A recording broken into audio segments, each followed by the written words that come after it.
9 सितंबर 1999 को long island की police को एक चिंतित व्यक्ति से एक चिंताजनक फोन आया, जिसने अपने घर के तहखाने में अज्ञात अवशेषों के साथ एक पुराने बैरल की खोज की सूचना दी। जांचकर्ता घटनास्थल पर पहुंचे और चिंतित घर के मालिक रोनाल्ड कोहेन से मिले। उन्होंने बताया कि उन्होंने हाल ही में घर बेचा था और अपना सामान पैक कर रहे थे। जब वह तहखाने में उतरे तो उन्होंने देखा कि सभी कचरे को हटा नहीं दिया गया था। कोने में एक बड़ा गंदा बैरल खड़ा था, जिसमें 55 गैलन की क्षमता और बड़े लेबल थे। एक संलग्न नोट में लिखा था कि बैरल को स्थानांतरित करने के लिए बहुत भारी था और इसके वजन और रासायनिक निशानों के कारण इसे ले जाने के लिए विशेष उपकरण की आवश्यकता थी। फिर भी मूवर्स ने बैरल को बाहर लाया। कोहेन ने इसे खोलने और सामग्री की जांच करने का फैसला किया। जब उन्होंने ढक्कन हटाया तो हवा में एक अप्रिय गंध फैल गई। लेकिन यह सबसे बुरी बात नहीं थी। सतह पर उन्होंने एक हाथ और ऊंची एड़ी के जूते देखे। सब कुछ विभिन्न सामग्रियों और एक चिपचिपे हरे रसायन से ढका हुआ था। कोहेन ने कहा कि वह 9 साल से इस घर में रह रहे थे और कभी इस बैरल को नहीं देखा था। यह स्पष्ट था कि आदमी सदमे में था। घर में 9 साल से अधिक समय तक रहते हुए तहखाने में यह बैरल पूरे समय था। पुलिस ने घर के मालिक के व्यवहार में कुछ भी असामान्य नहीं देखा। उन्होंने सबूत खोजने के लिए पूरे भवन, जिसमें तहखाना भी शामिल था, की गहन जांच की, जो घटना को स्पष्ट कर सकते थे। लेकिन टैंक को अब तक कई लोगों ने छू लिया था और उंगलियों के निशान खोजने की उम्मीद लगभग खो गई थी। जांचकर्ताओं के लिए एकमात्र सुराग स्वयं टैंक और उसकी सामग्री थी। टैंक को विश्लेषण के लिए प्रयोगशाला भेजा गया। विशेषज्ञों ने देखा कि यह पूरी तरह से छोटे काले और सफेद प्लास्टिक की गेंदों से भरा हुआ था, जो मटर के आकार की थीं। सामग्री तक पहुंचने के लिए इन गेंदों को कई घंटों तक हटाना पड़ा। जब टैंक का ढक्कन बंद कर दिया गया था तो अंदर की ऑक्सीजन खत्म हो गई थी, जिससे अंदर की सभी चीजें ममीकृत हो गई थीं। सामग्री को हटाने के बाद यह स्पष्ट हो गया कि यह एक महिला थी, जिसके कंधे तक काले बाल थे। उसकी लंबाई लगभग 150 सेंटीमीटर थी और उसकी उम्र 25 से 35 साल के बीच अनुमानित की गई थी। उल्लेखनीय थे उसके 2 सामने के दांतों पर सोने के भराव। विशेषज्ञों ने अनुमान लगाया कि ऐसे भराव मध्य अमेरिका के लिए विशिष्ट थे, जो उनकी लैटिन अमेरिकी उत्पत्ति का संकेत दे सकते थे। महिला ने नकली फर का तेंदुए का कोट और फूलों का पैटर्न वाला एक ड्रेस पहना था। उसके पैरों में ऊनी मोजे और जूते थे। ये कपड़े पहनने का तरीका 60 और 70 के दशक में महिलाओं के बीच लोकप्रिय था। इसके अलावा महिला 8 महीने की गर्भवती थी। टैंक के तल में जांचकर्ताओं को एक चिपचिपा हरा तरल मिला, जो तरल और पेंट का मिश्रण निकला। टैंक के अंदर उन्हें एक पर्स भी मिला, जिसमें एक नोटबुक, एक मेकअप सेट और एक डॉक्टर के विजिटिंग कार्ड के साथ एक वॉलेट था, जो काफी समय से सेवानिवृत्त था। जांच के दौरान एक और असामान्य खोज की गई, पत्तियों के साथ एक प्लास्टिक का तना। यह वस्तु भी मामले में बाद में एक भूमिका निभाएगी। बैग में कोई पहचान पत्र नहीं था, लेकिन एक नोटबुक थी। नोटबुक बुरी तरह क्षतिग्रस्त थी। कई प्रविष्टियां धुंधली या अपठनीय थीं। इसलिए इसे जानकारी बहाल करने के लिए विशेषज्ञों को सौंप दिया गया। जब विशेषज्ञ नोटबुक की प्रविष्टियों को बहाल कर रहे थे, जांचकर्ताओं ने पिछले 10 वर्षों में लापता लैटिन अमेरिकी महिलाओं के सभी मामलों की जांच की, लेकिन किसी भी मामले में मिली महिला का वर्णन नहीं मिला। ऐसा लग रहा था कि इस दुर्भाग्यपूर्ण महिला को कोई याद नहीं कर रहा था। सामान्यतः जांच एक व्यक्ति के बारे में जानकारी इकट्ठा करने से शुरू होती है। वह किससे दोस्ती करती थी, उसके क्या संबंध थे और वह क्या करती थी। इस मामले में जांचकर्ताओं के पास पीड़िता की पहचान के बारे में कोई जानकारी नहीं थी। इसलिए उन्होंने उस घर की जांच शुरू करने का निर्णय लिया जहां बैरल मिला था। वह घर 1959 में बनाया गया था और पिछले 30 वर्षों में 4 मालिक बदल चुके थे। उस आदमी से पहले जिसने बैरल पाया था, उस घर में 3 अलग अलग परिवार रहते थे। सभी समृद्ध थे, बच्चों के साथ और कानून के साथ कोई समस्या नहीं थी। जांच ठप हो गई थी। यह संभावना नहीं थी कि किसी भी घर के मालिक ने तहखाने में ऐसा बैरल रखा होगा, भले ही अस्थायी रूप से। मामले की फाइलों की समीक्षा करते समय जांचकर्ता ने पाया कि सभी निर्णायक सबूत सीधे उसके सामने थे, बैरल के अंदर ही। उसकी नजर बैरल पर लिखावट पर गई, जिसमें से एक रोम न्यू जर्सी कहती थी। यह पता चला कि रोम बैरल बनाने वाली एक फैक्ट्री थी। इसके बाद जांचकर्ता फैक्ट्री गया ताकि जांच जारी रख सके। कारखाने के एक कार्यकर्ता ने समझाया कि राज्य के नियमों के अनुसार हर निर्मित कंटेनर को लेबल करना अनिवार्य है, क्योंकि उनमें से कई का उपयोग खतरनाक पदार्थों को संग्रहित करने के लिए किया जाता है। यह लेबलिंग कंटेनरों को ट्रैक करने में मदद करती है। कंटेनर पर प्रत्येक संख्या जानकारी रखती है। उदाहरण के लिए 55 कंटेनर की मात्रा को इंगित करता है, 55 गैलन। संख्या 3 कंटेनर की दीवार की मोटाई को दर्शाती है, जो 3 मिलीमीटर है। संख्या 63 यह दर्शाती है कि कंटेनर मार्च 1963 में बनाया गया था। हरे रंग के स्टिकर पर, जो कंटेनर पर लगा होता है, एक रासायनिक कंपनी का लोगो होता है जिसने पहले इस कंटेनर को फैक्ट्री से खरीदा था। अन्वेषक ने पता लगाया कि यह रासायनिक कंपनी 1970 में नए मालिकों को मिली थी। उन्होंने बताया कि इसी वर्ष में इस कंटेनर से हरे रंग का उत्पादन बंद कर दिया गया था। बैरल में पाए गए प्लास्टिक की गोलियों का उपयोग विभिन्न वस्तुओं जैसे खिलौने, कुर्सियां और सजावटी फूल बनाने के लिए किया गया था। यह जानकारी जांच के लिए महत्वपूर्ण साबित हुई। यह स्पष्ट हो गया कि इस बैरल से संबंधित घटना केवल 1963 के बाद ही हो सकती थी। वर्णित घटनाएं 70 के दशक की हैं, जब हरे रंग की उत्पादन लाइन बंद कर दी गई थी और बैरल बनाए गए थे। हो सकता है कि अपराधी ने एक प्लास्टिक फैक्ट्री में काम किया हो या एक ऐसी फैक्ट्री तक पहुंच रखता हो जहां इस हरे रंग का उपयोग किया गया था। हालांकि 30 साल बाद ऐसी व्यक्ति की खोज करना बहुत समय ले सकता है और इसका कोई परिणाम नहीं निकल सकता है। इस बीच विशेषज्ञों को कंटेनर में पाए गए नोटबुक की विश्लेषण रिपोर्ट मिली। आधुनिक इंफ्रारेड तकनीकों के साथ वे नोटबुक के पन्नों पर जानकारी पुनः प्राप्त करने में सक्षम थे और लगभग गायब हो चुकी प्रविष्टियां पठनीय हो गईं। महिला की पहचान का डिकोडिंग अन्वेषकों के सामने थी। उन्होंने नोटबुक की आंतरिक आवरण पर एक संख्या देखी जिसके आगे अक्षर ए था। संभवतः महिला लैटिन अमेरिका से थी और यह संख्या उसकी पंजीकरण संख्या हो सकती है। संयुक्त राज्य अमेरिका में प्रत्येक प्रवासी को एक अनूठा नंबर मिलता है। जांचकर्ता द्वारा आव्रजन और नागरिकता सेवा से संपर्क करने के बाद वह निर्दिष्ट नंबर वाले व्यक्ति के बारे में जानकारी प्राप्त कर सका। यह पता चला कि वह एक महिला थी जिसका नाम रीना एंजेलिका मार्कविन था, जो अगस्त 1966 में 25 साल की उम्र में एल साल्वाडोर से आई थी। रीना की पहचान 1960 की एक तस्वीर और उसके नाम से पुष्टि हुई थी। जांचकर्ताओं के पास अमेरिका में रीना के उद्देश्यों के बारे में स्पष्ट जानकारी नहीं थी, लेकिन उन्होंने समझने की कोशिश की कि कौन उसकी योजनाओं में बाधा डाल सकता है। अगले कुछ दिनों में जांचकर्ता ने इरीना की नोटबुक से सभी संपर्कों को कॉल किया, सुराग पाने के लिए। अंतिम कॉल मैनहट्टन के कपड़ा जिले में एक कंपनी को था। एक महिला ने कॉल उठाया और मिलने और मामले पर चर्चा करने के लिए तैयार हो गई। जांचकर्ता ने बताया कि उसने उससे संपर्क क्यों किया और उसने बातचीत जारी रखने के लिए मिलने पर सहमति जताई। जब केटी आंद्रेड ने तस्वीर को देखा तो उसकी आंखों में आंसू भर आए और उसने धीरे से फुसफुसाया, हे भगवान, वह अब हमारे साथ नहीं है। बगल में खड़ा जांचकर्ता चुपचाप सिर हिलाया और केटी ने एक कहानी बतानी शुरू की जिसे उसने अपने दिल में 30 साल से अधिक समय तक संजो कर रखा था। सुदूर वर्ष 1967 में केटी ने पहली बार रीना से मैनहट्टन, न्यूयॉर्क के एक कैथोलिक चर्च में मुलाकात की। जब उसने उसकी आवाज में परिचित लहजा सुना तो केटी खुद को रोक नहीं सकी और उसने पास जाकर पूछा, क्या आप एल साल्वाडोर से हैं? रीना ने मुस्कुराते हुए सकारात्मक उत्तर दिया, मैं भी, केटी ने खुशी से कहा।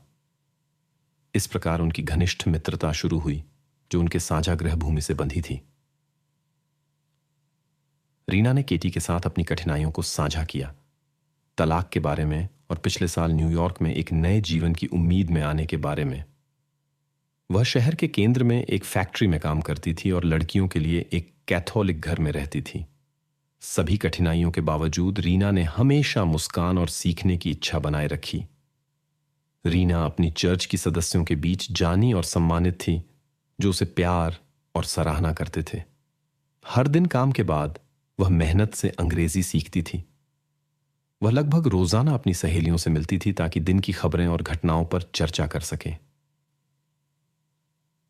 रीना अक्सर अपने प्रेमी के बारे में कहानियां सुनाती थी, जिसका नाम उसने अपनी सबसे अच्छी सहेली से भी छुपा कर रखा था। वह आदमी एक रहस्य बना रहा, लेकिन एक दिन रीना ने जांचकर्ता केटी को स्वीकार किया कि उसका प्रेमी शादीशुदा था और वे केवल कुछ विशेष दिनों में ही मिल सकते थे। केटी अपनी सहेली के बारे में बहुत चिंतित थी और अक्सर उसे सावधानी बरतने की सलाह देती थी, चेतावनी देते हुए ऐसे संबंध अप्रत्याशित परिणामों की ओर ले जा सकते हैं। रीना ने शांतिपूर्वक उत्तर दिया, मैं पहले से ही एक बच्चे की उम्मीद कर रही हूं, सब ठीक हो जाएगा। मेरे प्रेमी ने अपनी पत्नी को छोड़ने और हमारे लिए एक अपार्टमेंट किराए पर लेने का वादा किया है। और अजीब तरह से उस रहस्यमय आदमी ने अपना वादा निभाया। अपार्टमेंट किराए पर लेने के बाद उसने रैना को काम छोड़ने पर जोर दिया। वह उसकी और उसके होने वाले बच्चे की सेहत के बारे में चिंतित था। दूसरी ओर केटी सोचती थी कि असली कारण यह था कि वह नहीं चाहता था कि किसी को रैना की स्थिति के बारे में पता चले, क्योंकि वह शादीशुदा था। इसके बावजूद रैना और केटी साप्ताहिक संपर्क में बने रहे। अगर रैना पहले फोन नहीं करती तो केटी खुद संपर्क करती। रैना हमेशा संतुष्ट लगती और खुशी खुशी केटी को बताती कि उसका प्रेमी जल्द ही अपनी पत्नी को छोड़ देगा। हर महीने रैना का प्रेमी उसे डॉक्टर के पास ले जाता, उसका ख्याल रखता, खाना और जरूरी चीजें लाता। ऐसा लगता था कि उसे किसी चीज की कमी नहीं थी। केटी को विश्वास था कि उसकी दोस्त के साथ सब कुछ ठीक चल रहा है। एक रात काम के दिन के अंत में ऑफिस में फोन बजा, जहां केटी काम करती थी। केटी ने फोन उठाया और अपनी दोस्त रैना की चिंतित आवाज सुनी। आंसुओं के बीच रैना ने बताया कि उसने अपने प्रेमी की पत्नी से मुलाकात की थी। घबराहट में उसने दोहराया कि उसने कहा था कि यह सब व्यर्थ था और उसकी सभी वादे झूठे थे।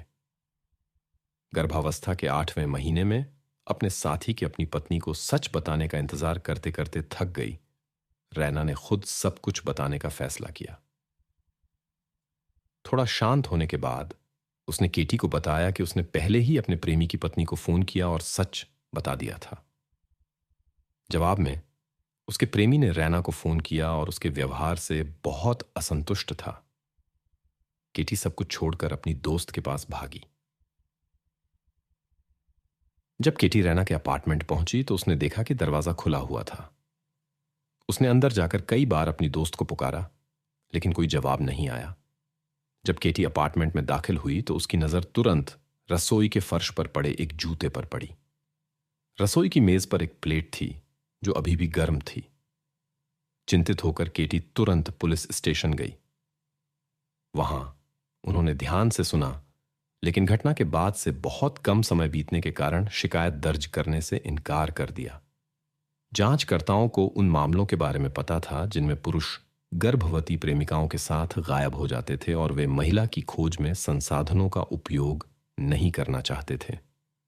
लेकिन केटी को यकीन था कि उसकी दोस्त खतरे में थी।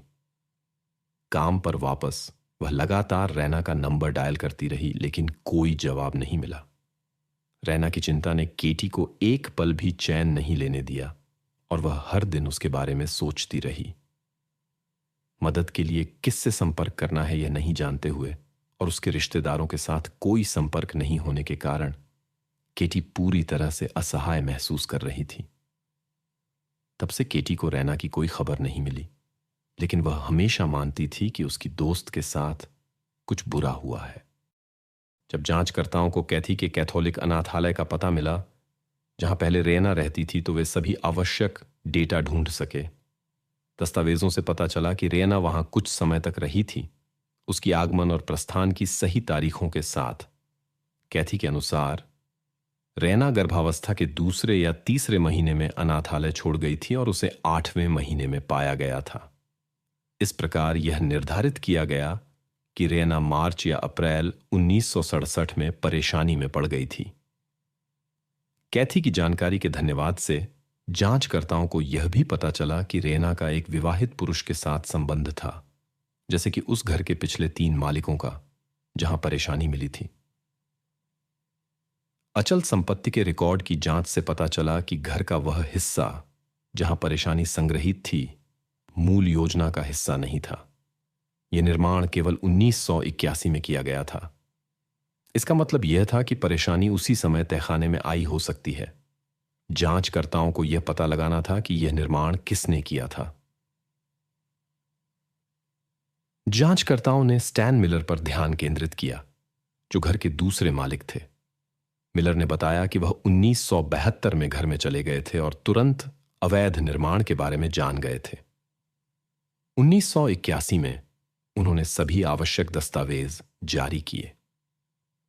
उन्हें परेशानी के अस्तित्व के बारे में भी पता था, लेकिन उन्होंने सोचा कि यह निर्माण कार्यों के बाद छोड़ दी गई थी और ध्यान नहीं दिया। उन्होंने जांचकर्ताओं को सलाह दी कि वे हॉवर्ड एरेंस से बात करें, जो उनसे पहले उस घर में रहते थे।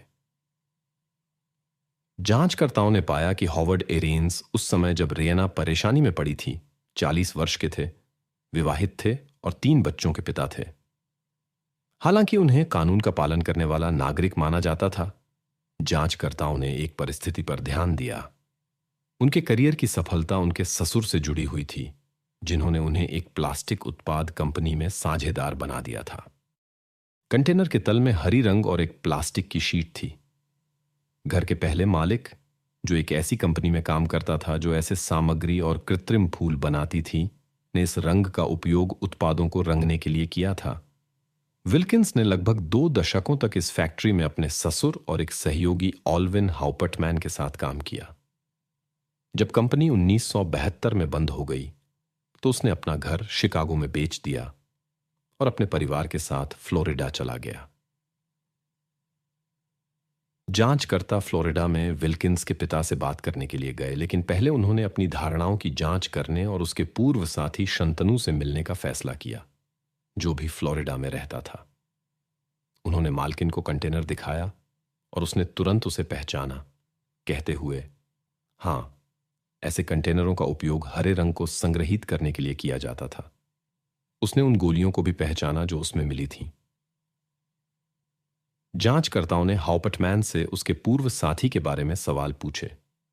हाउपर्टमैन ने बताया कि हावर्ड एक तकनीकी रूप से कुशल, मजबूत और सहनशील व्यक्ति था। उसने यह भी उल्लेख किया कि विंस की एक युवा लैटिन अमेरिकी प्रेमिका थी, जिसके लंबे काले बाल और सुनहरे दांत थे। जांचकर्ताओं ने समझा कि वह रैना थी। हाउपर्टमैन को उसका नाम याद नहीं था, लेकिन उसने बताया कि वह फैक्ट्री में लगभग 1 साल काम करती रही और एक दिन बस काम पर नहीं आई और फिर उसे किसी ने नहीं देखा। हाउपर्टमैन को एक अजीब घटना भी याद आई। एक बार न्यू जर्सी के एक नाराज मकान मालिक ने, जहां विल्किंस ने रेगिना के लिए एक अपार्टमेंट किराए पर लिया था, उसे फोन किया। मकान मालिक ने धमकी दी कि अगर हावर्ड किराया नहीं चुकाता तो सारी चीजें सड़क पर फेंक दी जाएंगी। जब हाउपर्टमैन ने संदेश दिया तो हावर्ड तुरंत अपनी कार में बैठकर चला गया। शाम को वह एक टीवी और एक सूटकेस लाया। 1967 में हाउपर्टमैन को यह नहीं समझ में आया कि क्या हो रहा है, लेकिन 3 दशकों बाद जांचकर्ता इस बात से आश्वस्त थे कि एल्किन ने रैना के अपार्टमेंट से सारी चीजें हटा दी थीं। उस समय रैना पहले से ही उसके घर के तहखाने में थी। 9 सितंबर 1999 को 1 सप्ताह हो गया था जब से रैना को लॉन्ग आइलैंड में घर के नीचे पाया गया था। जांचकर्ता फ्लोरिडा में हावर्ड के घर के दरवाजे पर थे। हावर्ड उन्हें देखकर हक्का बक्का रह गया। आधे घंटे तक हावर्ड इस बात पर जोर देता रहा कि उसने कभी भी उस टैंक और उसकी सामग्री को नहीं देखा था। जांचकर्ताओं ने उससे पूछा, क्या आप उस महिला को जानते थे जो फैक्ट्री में काम करती थी? विल्किंस ने जवाब दिया, हां, बहुत समय पहले, लेकिन हमारा संबंध बहुत छोटा था। मेरे ससुर ने पता लगा लिया और जोर दिया कि हम तुरंत अलग हो जाएं, और मैंने ऐसा ही किया। जब उससे उसका नाम पूछा गया तो उसने कहा कि उसे याद नहीं है। जब उसे उसकी फोटो दिखाई गई तो उसने दावा किया कि उसने उस महिला को कभी नहीं देखा। जांचकर्ताओं ने कहा कि उन्हें यकीन है कि उसने उसे खत्म कर दिया और टैंक में छिपा दिया। अचानक एक फोन कॉल ने बातचीत को बाधित कर दिया। विंस की पत्नी ने फोन किया। उसे बात करते समय विल्किंस ने जांचकर्ताओं की यात्रा का कोई उल्लेख नहीं किया। बातचीत के बाद उसने जांचकर्ताओं से कहा कि उन्हें घर छोड़ना होगा। स्पष्ट रूप से उनके पास कोई और विकल्प नहीं था। जब जांचकर्ता फ्लोरिडा में घर पहुंचे, उनके पास वारंट नहीं था। जाने से पहले उन्होंने कहा, हम वारंट के साथ वापस आएंगे। जैसे ही वे बाहर गए, एक जांचकर्ता ने प्रमुख को फोन किया ताकि हावर्ड के लिए वारंट प्राप्त किया जा सके। 10 सितंबर को हावर्ड की पत्नी ने पुलिस को रिपोर्ट दी कि उसका पति लापता है। हावर्ड विल्किंस सुबह सुबह गायब हो गया और अपना बटुआ घर पर छोड़ गया। पुलिस ने उसकी खोज शुरू की और उन सभी संभावित स्थानों की जांच की जहां वह हो सकता था। 45 मिनट बाद उन्होंने उसे एक दोस्त के घर में पाया जो छुट्टी पर था। हावर्ड गैराज में एक कार की पिछली सीट पर बैठा था और कोई जीवन संकेत नहीं दिखा रहा था। जांचकर्ताओं को घटना के कारणों पर कोई संदेह नहीं था। अपनी कार्रवाइयों के परिणामों को समझने के बाद हावर्ड एरेंस ने अपने जीवन को समाप्त करने का निर्णय लिया ताकि अदालत की प्रक्रिया से बच सके। न्यूयॉर्क की प्रयोगशाला में हावर्ड और एक बच्चे का डीएनए तुलना किया गया और एक मेल पाया गया। रीना 30 साल तक टैंक में रही। इस पूरे समय एल्किन ने एक सामान्य जीवन जिया और 3 बच्चों की परवरिश की। आइना की दोस्त केटी अंद्रेड अभी भी खुद को दोषी मानती है और कहती है, मुझे लगा कि अगर मैं 5 या 10 मिनट पहले पहुंच जाती तो रीना अभी भी जीवित होती। पुलिस ने रीना के परिवार को पाया। उसकी मां 30 साल तक नहीं जानती थी कि उसकी बेटी के साथ क्या हुआ था और वह कहां थी। रीना को एल साल्वाडोर स्थानांतरित कर दिया गया, जहां उसे परिवार की संपत्ति में दफनाया गया। इसके तुरंत बाद रीना की मां भी मर गई और उसे अपनी बेटी के बगल में दफनाया गया।